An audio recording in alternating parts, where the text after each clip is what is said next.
Hi everyone, Kieren and Ben here from Elite Rugby SandC, and welcome to episode 4 today. So first off, if you haven't already, definitely sign up and join the Elite Rugby SandC community and take your game to the next level by doing our program. You can try before you buy. We do have a 7-day trial, which you can find with the link below in the comments. Make sure you like and subscribe and share this video as well to all your family and friends. Become a beast and join our community. So, g'day Ben, how are you today? Yeah, really good. Thank you, Kieren. How are you? I'm going well, thank you. So today's topic, we're talking neck strength for rugby union. I feel like neck strength is something not really discussed when it comes to rugby players. I think people say, yeah, it's important, but it's not really something that you train. I would say in my experience, what would you say about neck strength for rugby? Yeah, I'd say, look, there's probably more an emphasis on, say, your type 5 doing that type of work, but it's hugely important, but not just for type 5, it's for all areas. You think of how close your head is in contact when you're making tackles and the potential repercussions of what happens to your head from a whipping point of view in a collision. And there's lots of research around your neck strength and the investigations into lowering concussion. Also, you talk about, say, preparing yourself for training and games. And probably speak of your experience going in, how's your first scrummaging session back, even if it's just 1-on-1, 2-on-2 after a break? How have you felt that went for you? Yeah, so we just remembering from my past playing days. Yeah, you sort of go into it and you don't really go full on live scrums. Coaches know that you don't do that. So you're just doing your 1-on-1s, like you said, and your 2-on-2s, and just going from there. But you are sore. You are very sore sort of that week. And then once you start building that intensity, you start to get a less sore. But when it comes to that first trial game or first actual game, you are so sore that next day, and you're just trying to turn, and and you just feel like you haven't really prepared as best as you could have for that situation, I would say, in my experience. But yeah, you're definitely pretty sore if you have been in the front row before. Yeah. Well, and it's interesting, probably how is your first game, your first live game? How do you feel during that game and after that game, like directly afterwards in the days post that?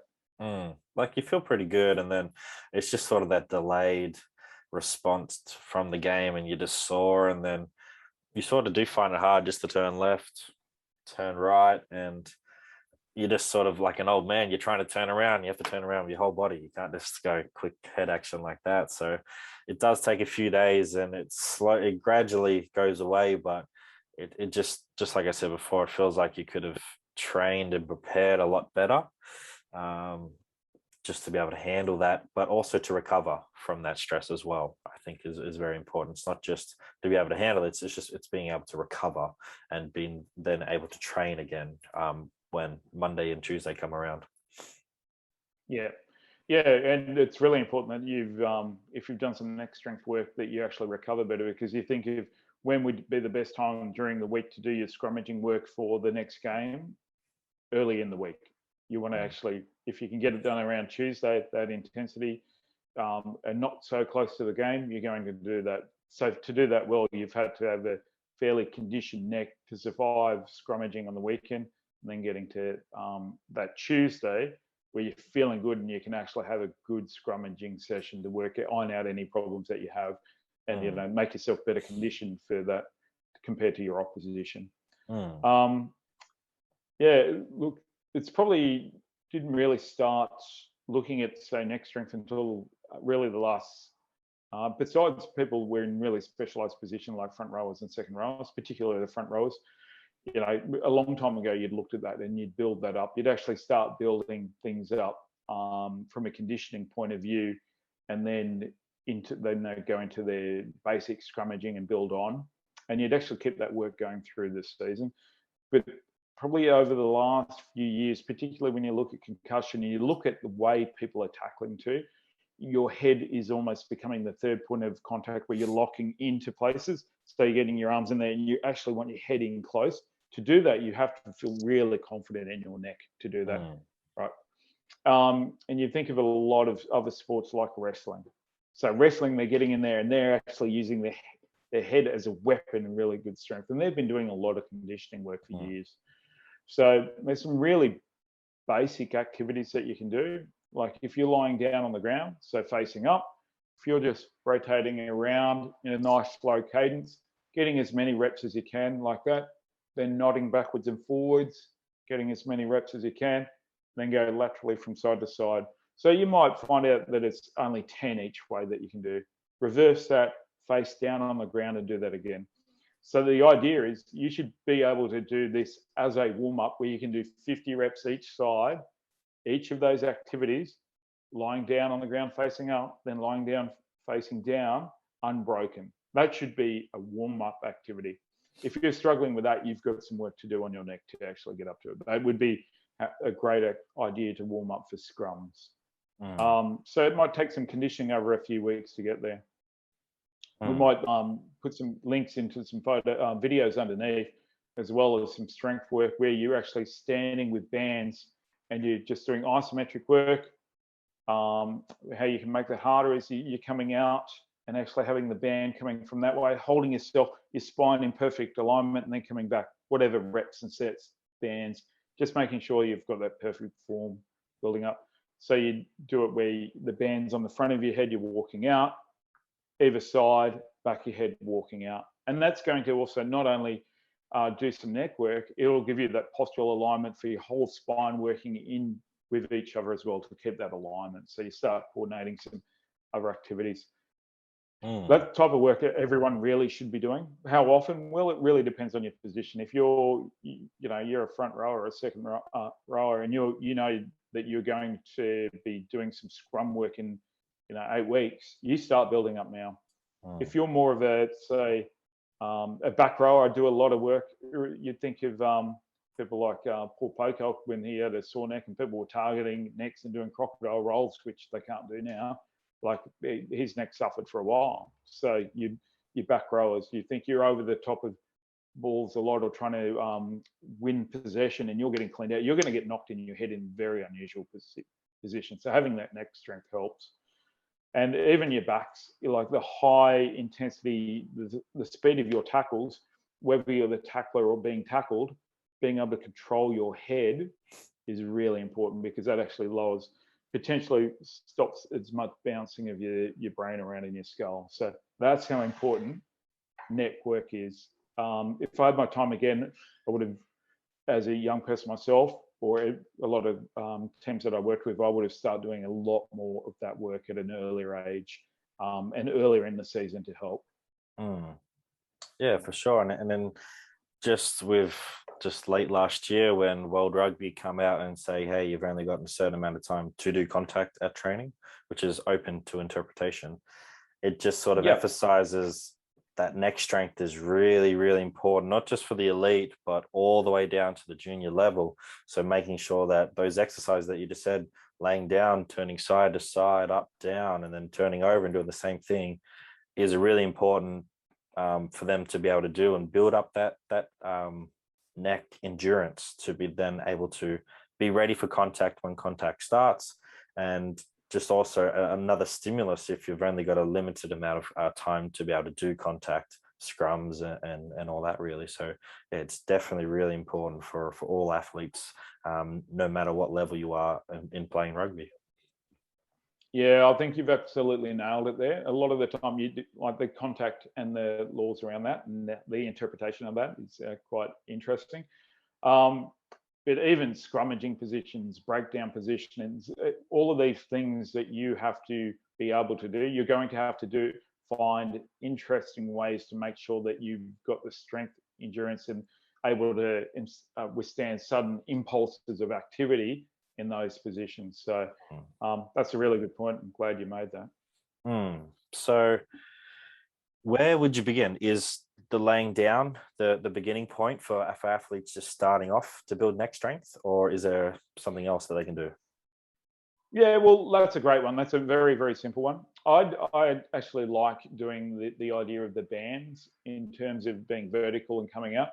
because Yeah. that gives you the alignment of your posture as well. And I really like the idea, like you're saying, those first exercises I mentioned, that can start being a warm up that you can do, as part of your activities, once or twice a week, depending. And I build up. Those are the two areas that I'd start doing.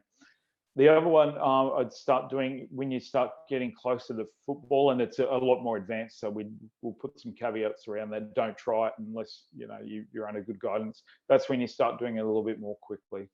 If you're really struggling for time, a lot of the programs you're doing shoulder work. So you could put a band around your head as you're doing some shoulder work. So if you're doing some external rotations, if you're coming out, you can have it out laterally as you're doing some lateral shoulder raises.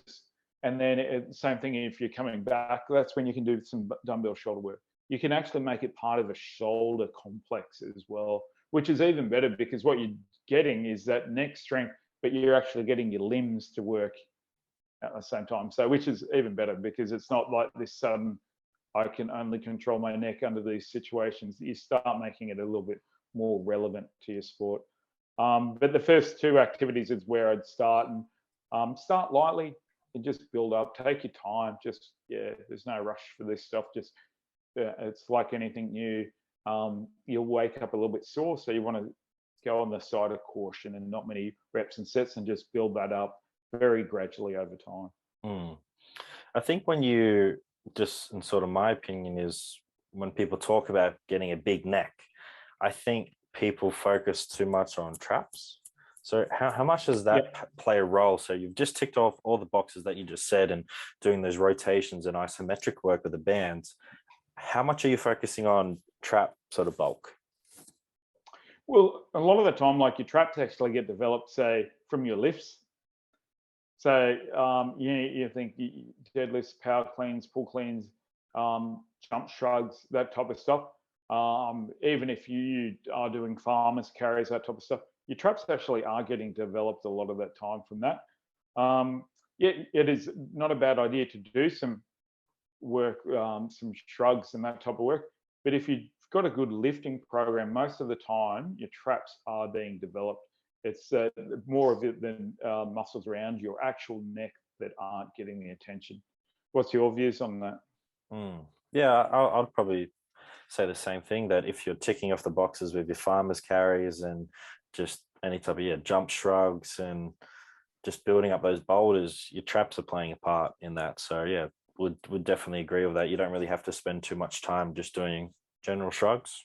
If it's a weak point, you can program it, but if you're putting an exercise in there that like a farmer's carry, big fan of the farmer's carries, you're ticking off a lot of boxes, and one of those boxes is trap development as well. And yeah, it was just a thought, because you sort of see pictures of big front rowers and their traps are just so thick.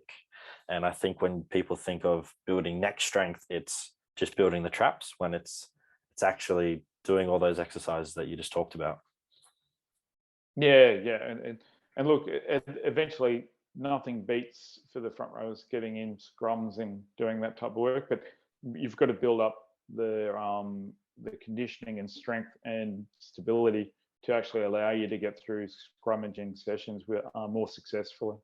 So I think, just sort of trying to wrap it up, because we've covered off a lot of really important aspects, is it's not just for front rowers, it's for everyone playing contact sports. It's from 1 to 15, then 16 to 23, that you all need to have strong necks. And to do that, you can start off by doing the exercise that we just told you at the end of your gym sessions or at the start, before your field trainings as well, in the off season and pre-season. And then like you just said, slowly building that up, so that when the season comes, you're really strong and ready to go, and you're gonna just be able to tackle a lot more efficiently. You're going to be able to deal with contact more, and if you're a front rower, you're going to be able to dominate scrums a lot more effectively.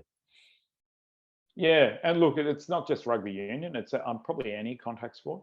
I think rugby league, definitely for their tackle, and even AFL, because they're going to be hit from weird positions. So that ability to suddenly, good impulse to get you in really good alignment, so you haven't got a head whip. Or if you're you're fumbling a ball on the ground as they do, and someone comes and runs through and hits it, like it's definitely not a thing that you don't want to have done some work on. So any sort of final thoughts before we wrap this up?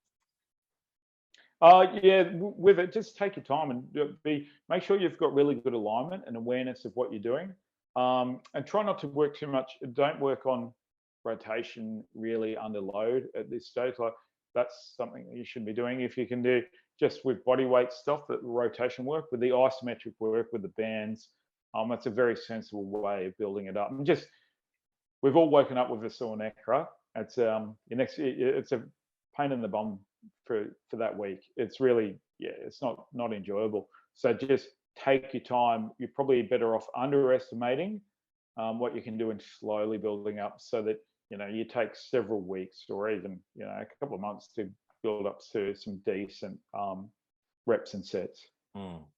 So guys, we'll definitely make sure we provide the exercises on our YouTube and Instagram page of the exercise that we just talked about. So definitely keep an eye out for that. So thanks for everyone for listening and watching episode 4 today. So remember to like, subscribe, and share this video, and just spread the Elite Rugby content around to people that you think might benefit from this. So make sure you also follow us on Instagram as well. Sign up to become a beast today via the link in the description, or via Instagram as well. But don't wait, make that good decision and join the Elite Rugby SandC community and take your game to the next level. So thank you, Ben. I appreciate you being on this episode today. Yeah, thanks, Kieren. Well done, mate. Really enjoying it. All right, catch you later.